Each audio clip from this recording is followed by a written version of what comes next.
Hello, what's up mga kachupuls? Hello mga kachupuls!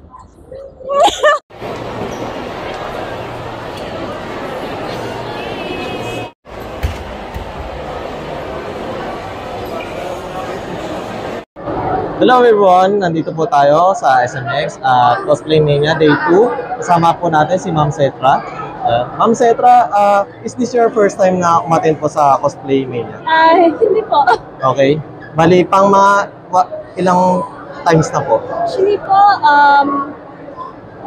parang 3 years na po. 3 years, okay. Then, ma'am, ano po yung outfit niyo for today, ma'am? Yung outfit ko po ay Chichi sa Genshin Impact.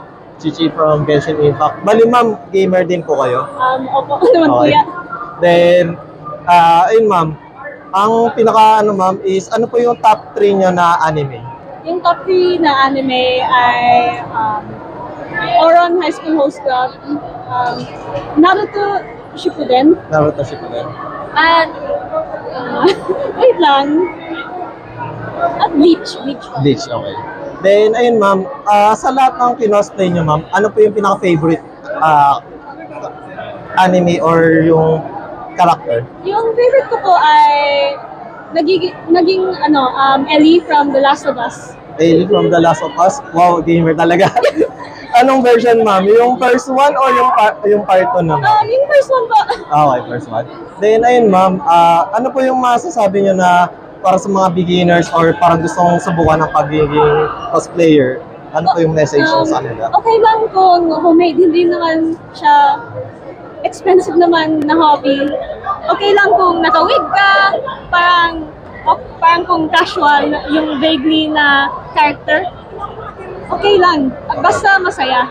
Then, ayun ma'am, sa mga, di ba 3 years na po kayo nagko-cosplay ma'am? Then, ano po yung pinaka-mahirap na kinosplay nyo ma'am? In terms of, kunwari, crafting, materials, mga ganun. Yung pinaka-mahirap ay yung Sango, Inuyasha. Inuyasha, okay. Then, ayun ma'am, any upcoming events pupuntahan ma'am sa cosplay or any ano ma'am? Sana cosplay Matsuri po. Okay. Then, ayun ma'am, any social media ma'am na ipa-plug ma'am? Yung Facebook ko po ay Cetra Cos. Okay. Then, once again, thank you ma'am Cetra. Ayan.